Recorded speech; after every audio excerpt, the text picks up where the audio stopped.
اینا جون جدیدن مد شده از هر چیز دیجیتالی پول در میارن، از آب قیماق میگیرن. جی پی تی پول، اپلیکیشن پول. اپلیکیشن میری دانلود میکنی، خرید درون برنامه ای باید پول بدی، از همه چیزش نمیتونی استفاده کنی. چت جی پی تی میخوای استفاده کنی، هوش مصنوعی میخوای استفاده کنی، باید پول بدی. هر کسی نمیتونه استفاده بکنه. یه عده تعداد معدودی که سر از کون خر در نمیارن ولی پول دارن، که اصلا نمیدونن چه استفاده ای هم باید ازش ببرن، اونا میتونن ازش استفاده کنن. اون عده ای هم که میدونن ازش چجوری باید استفاده کنن پول ندارن.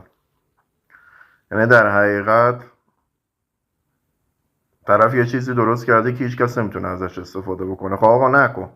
تو اگه سیاستت مبنی بر اینه که مردم رو بی سواد نگهداری، کسی ازش استفاده نکنه، کسی پیشرفت نکنه، سیاست بر این اقتضا کرده، آقا درست نکن، اصلا ارائه نکن. این چه کاریه که تو میای ارائه میکنی، بعد از این طرف میای سیاست گذاری میکنی که مثلا یه عده پولداری که سر از کونه خر در نمیارن بیان فقط بتونن ازش استفاده بکنن، که اونا مثلا ندونن چجوری ازش استفاده کنن.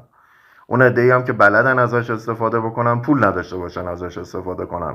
نکن، این چه کاریه؟ برنامه میای درست میکنی،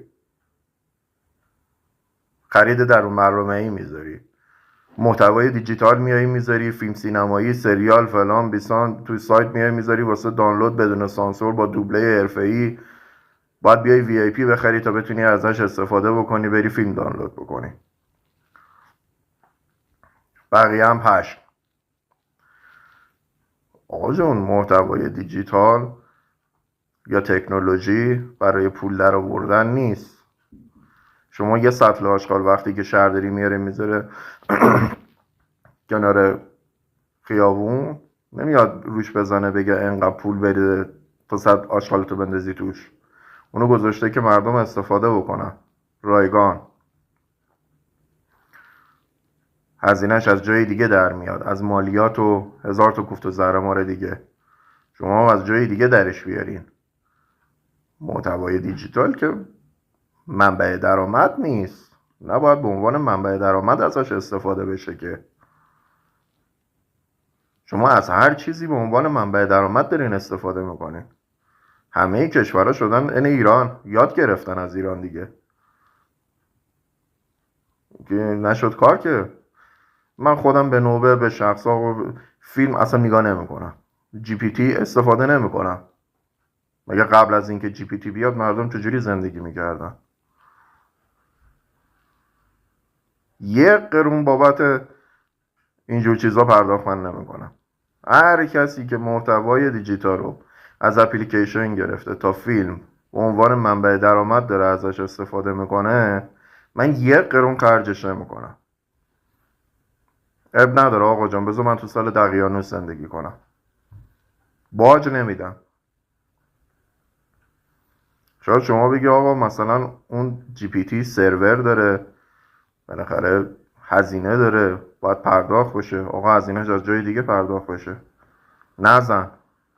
هزینه داره برات، نزن. ارائه نکن. چرا ارائه میکنی؟ از جای دیگه پرداختش بکن، از جای دیگه درش بیار. هزینه داره، از جای دیگه مرتفعش بکن. محتوای دیجیتال باید به رایگان در اختیار مردم قرار بگیره. طرف میخواد فیلم ببینه، چرا باید وی آی پی بخره؟ اون میخواد فیلم ببینه، فرهنگشو بیشتر بکنه، چرا باید پول بده؟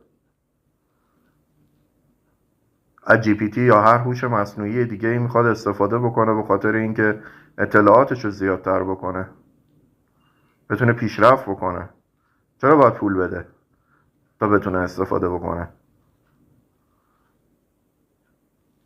من شخصا اگه میلیاردرم باشم پرداخت نمیکنم.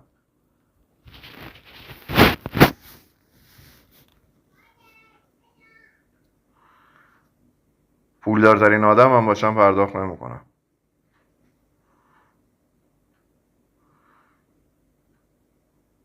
اینا چسخوریه.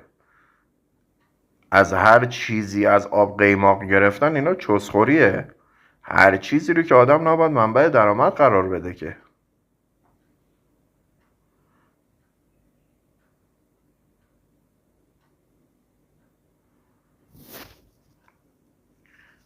از سرش رو در بردن. ارائه نکن، یا میکنی دیگه چسخوری نکن.